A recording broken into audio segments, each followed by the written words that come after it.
Hey y'all, so I'm back with another highly requested video. Can you guess what it is? Pop-ups and markets.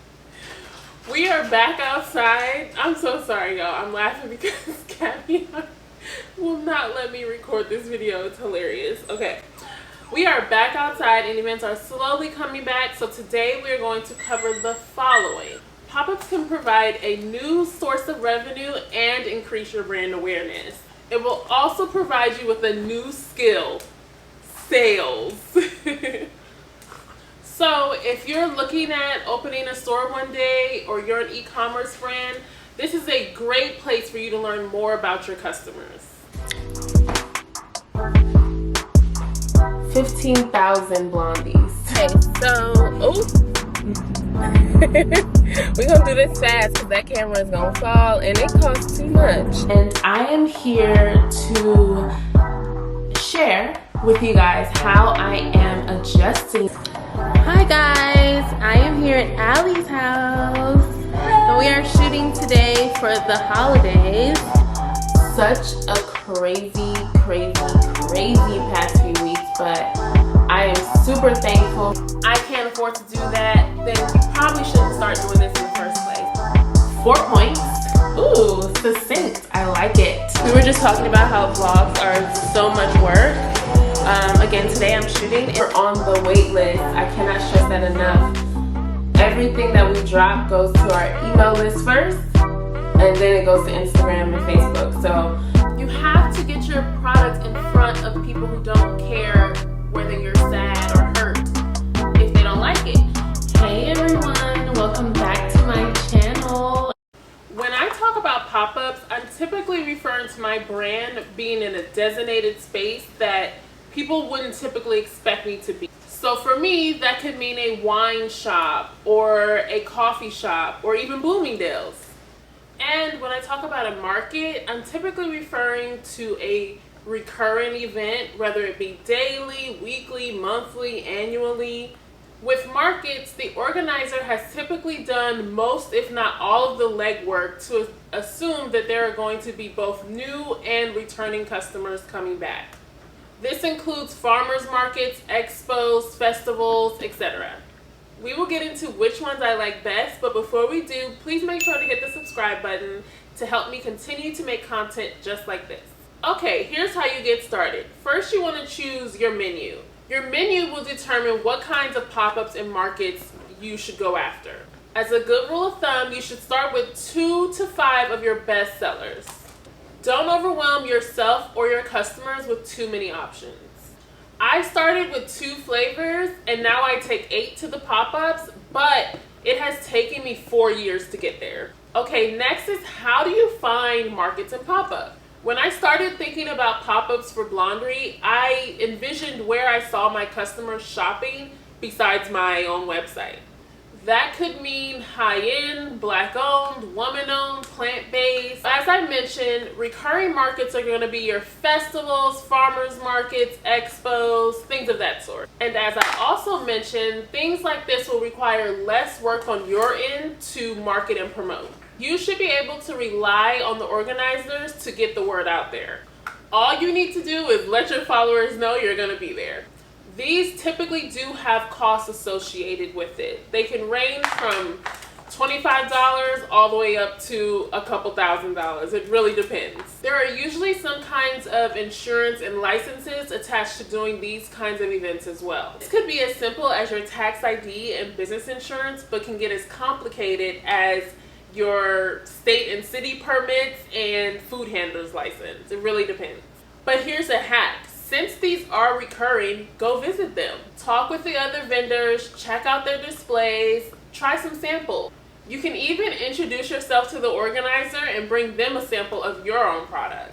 Okay, so now we're going to talk about pop-ups. So in my experience, pop-ups are usually offered in retail settings.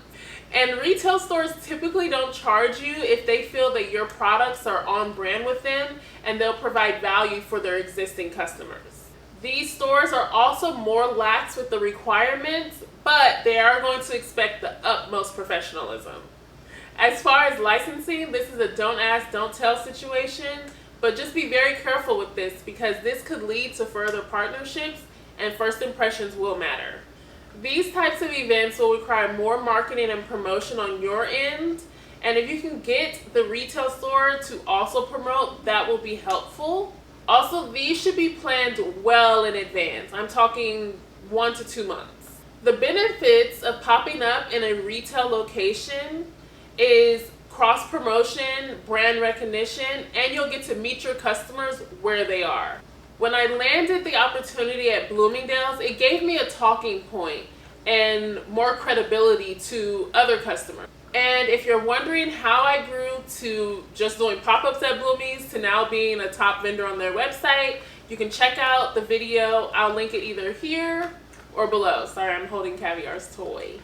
Okay, so the next question I get is, how do I ensure the pop-up is successful? The answer is definitely going to start with samples. If you can provide a small sample of your product, that will help you sell your product to more people and get more people to try your stuff. But what is more helpful than just sitting there waiting for people to approach you is to be more aggressive and ask people a question.